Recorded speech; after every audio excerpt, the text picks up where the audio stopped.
Should I start from the beginning? Yeah. But I started this in 92, and again, everybody that you mentioned hemp to automatically thought you were talking about marijuana. So back then, there was really no separation between marijuana and hemp. We originally went to the legislators in Kentucky to try to get them to pass a bill, and none of them, they admitted it. They wouldn't touch it with a 10-foot pole. And they said until you get the public on board, then none of us legislators are going to have anything to do with it. So around that time, my dad passed away and left these books that were basically newspapers bound up in each month with 12 books. Hickey resigns from the Kentucky Hemp Growers Co-op, and it's like, we had the Kentucky Tobacco Growers Co-op, which everybody knows about, but never heard of the Hemp Growers Co-op. So, that's kind of piques my interest. I go to Frankfurt the next day and to see if I can find the corporate papers. And I asked the guy, do you have any organization called the Kentucky Hemp Growers Co-op? And the guy gives me the same look, like, what's this guy up to? And so he looks it up on the computer and he says, no, we don't have anything like, the Kentucky Hemp Growers Co-op in here. So I said, well, thanks, and figured that's it. So I'm walking out the door, and the state captain has these big, tall hallways. And so I'm walking, and I barely hear this guy. I just, if I had taken another couple of steps, my history would have been totally different than what it is today. But I heard the guy say, what year was that? So I go back, and it would have been 1942, 43. And he said, look, we wouldn't have that in our records anyway. He said, that would be down, in the basement, the records down there. Phone rings, and I found this, I found all this stuff. I got everything, I said, whoa, I said, who is this? And he said, Jerry, Secretary of State's office. He said, I found all these records. So get in the car, go over, and it had all the records of the corporate records of the Kentucky Hemp Growers Co-op. And it had 21 names on it. So I took it to a friend of mine whose dad was one of the top farmers back then. And he looked at it, he said, this is the who's who of farmers back in the 40s. So then I knew, there was something going on. I called, they had a minister of hemp, so I called the minister of hemp, Monsieur Matu. And so we called, he spoke enough English where I could understand what he was saying. And he said Ian Lowe in England was starting to grow it in England. So I called Ian Lowe, and he tells me what they're doing. And then he said Joe Strobel in Canada is growing it. So I got his phone number, talked to him, and that started the whole ball rolling. We reorganized the Kentucky Hemp Growers Co-op. And then one day, I guess, I heard that they had an open door tour for the governor. And I told my wife, I said, let's go over there. And by that time, I collected a bunch of local stuff, pictures and all this information. So she said, I'm not going to go with the governor and talk about him. And I went, why not? Well, what do we have to lose? So we go over there at 4 o'clock, and so I'm not going to tell them I'm going to talk to the governor about him. I know about the end. And so the guy said, well, what do you want to talk to the governor about? And I said, about the loss of tobacco for the Kentucky farmers and looking for alternative crops to help the farmers out. So he said, okay, yeah. So go in there and sit down with the governor, and he says, what do you want to talk about, Mr. Hickey? So I said, well, we're losing tobacco, we can see the writing on the wall. And, Kentucky has a long history with hemp, and they're growing in France, England, Canada start to grow it. And then I started showing him all these old pictures of the hemp fields, all the rules and regulations from the EU that allowed them to grow hemp. And then finally he says, well, Mr. Hickey, if you were governor, what would you do? And I said, Governor, if it was me, I said, I would check and see if what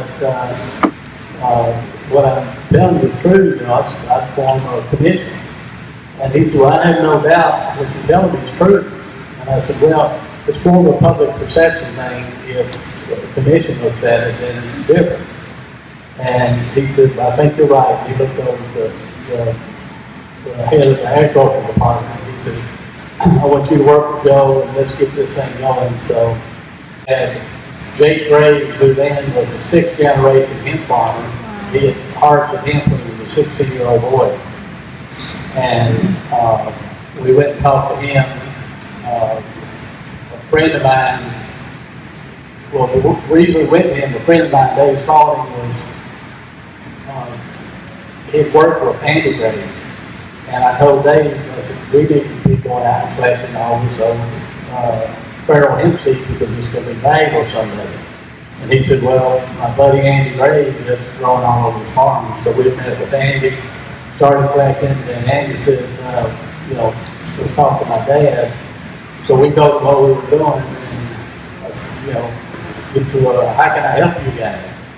And I said, well, we want you to be the chairman of the board of the Kentucky Hemp Growers Co-op. We want Andy to be the president, I'll be the executive director. And he said, fine, just like that. So that gave us credibility in the community because Jake Graves was the president and then the chairman of the board of National City Bank. One day my phone rang and my son, Joe Jr., answered the phone. And he said, is this Joe Hickey? And Joe said, yeah. He said, this is Woody Harrelson. He said, I think I might be wanting to talk to your dad. And so Joe comes in and says, Dad, Woody Harrelson's on the phone for you. And I'm like, somebody's pulling my leg, it's why Woody can be calling. So I said hello, and it sounded like Woody. He said, a mutual friend of ours, Peter Bailey, who was executive director of Greenpeace, gave me your phone number, so I knew it was Woody. So we talked for an hour. He came in a few days later, and from there we started working together. He said, how can I help? And I came up with this, harebrained scheme of having a Woody plant 4 hemp seeds.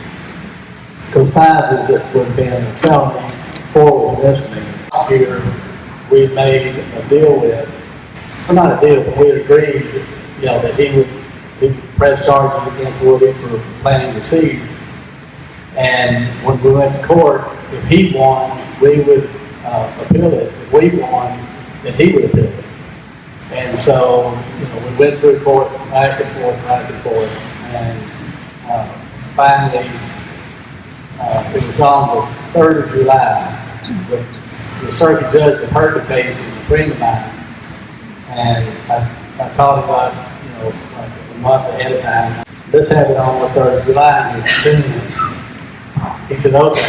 So they have it on the 3rd of July, and so we're waiting. We went through the whole courtroom process, and the jurors go out, and so during the trial, I give him this hemp farm.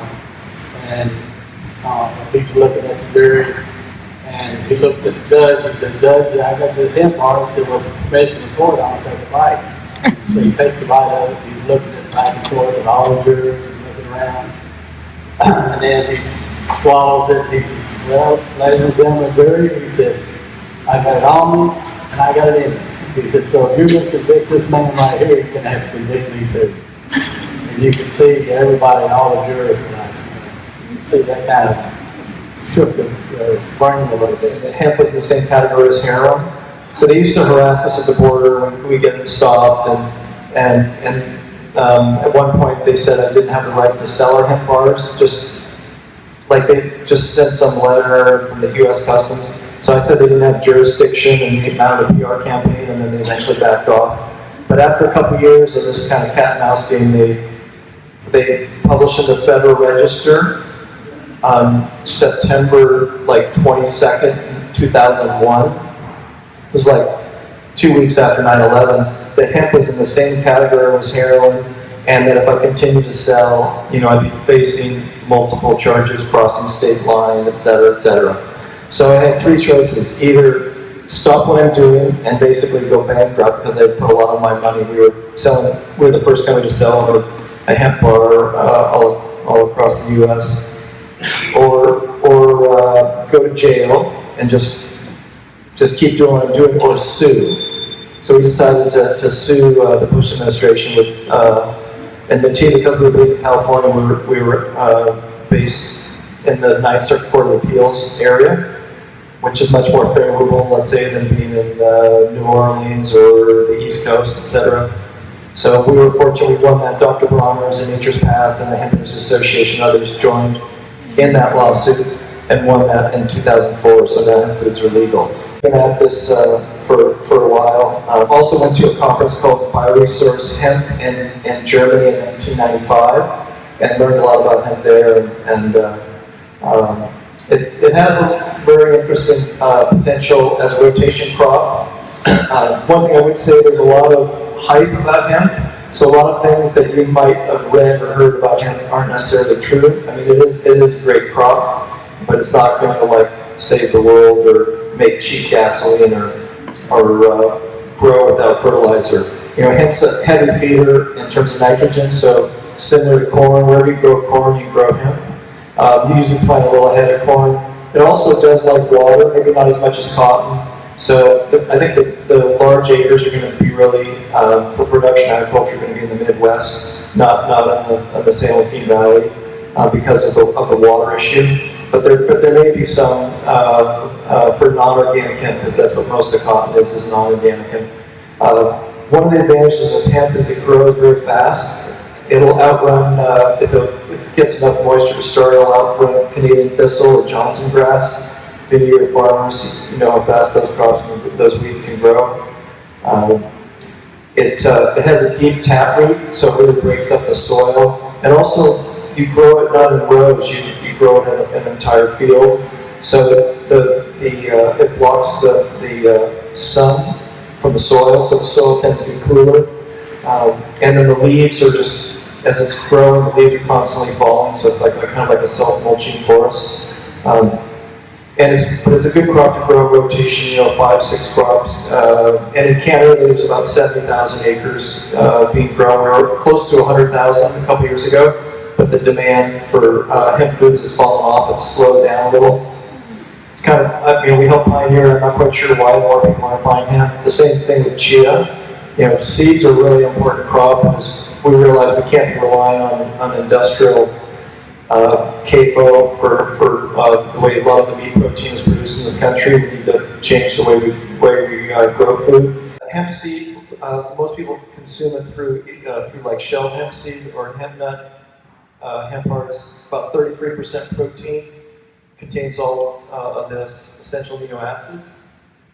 It tastes kind of like a pine nut, and it's rich in not only protein but also omega-3 and GLA and SDA. GLA and SDA are rare fats you don't find in flax or chia or walnuts, and they're more advanced on metabolites of omega-3s or omega-6s that your body has to convert. So hemp already has that, so it's good for people who have compromised immune system, etc. Hemp's also very rich in minerals. What's one of the master minerals that's in hemp that's most 90% of Americans are short in? Does anybody know? Magnesium. 90% of Americans are short in magnesium. Do your doctors ever tell you that? Does the effort to pass Obamacare, did they ever talk about that? So it's involved with 300 biochemical processes. 90% of Americans don't get enough of it. And with hemp, you get 3 tablespoons of hemp seed or hemp protein. You get 50% of magnesium of your daily requirements. And also it's higher in zinc and iron, 3 minerals. So it's really important to do. I 2 or 3 tablespoons of hemp seeds usually. We're looking to be able to grow more hemp in America. It's still not legal from the federal law, but they're allowing for research and marketing, and so we're starting to see more of that in Kentucky and Colorado and other states. Some of the things that in terms of looking at innovation in hemp, the challenge with hemp is, if you look at corn, how much has corn increased its yield in the last 50 years? Even without GMO, it's like doubled or tripled the yield. Somebody who's a corn farmer will probably know what that, but it's substantial. So how much do you think the increase in yield for hemp has been for hemp seed in the last 50 years? It's been some, but not nearly that. And that's the big challenge is, as someone who works with the farmers and has to market it into the marketplace, hemp seed is just, at the farm gate is the expense and then the yield you get. So when you shell it, you need 3 pounds of hemp to get 1 pound of shelled hemp seed, and that's why it's expensive. And unfortunately, the majority market is for non-organic hemp. So Nutiva, under the Nutiva brand, everything we sell is certified organic.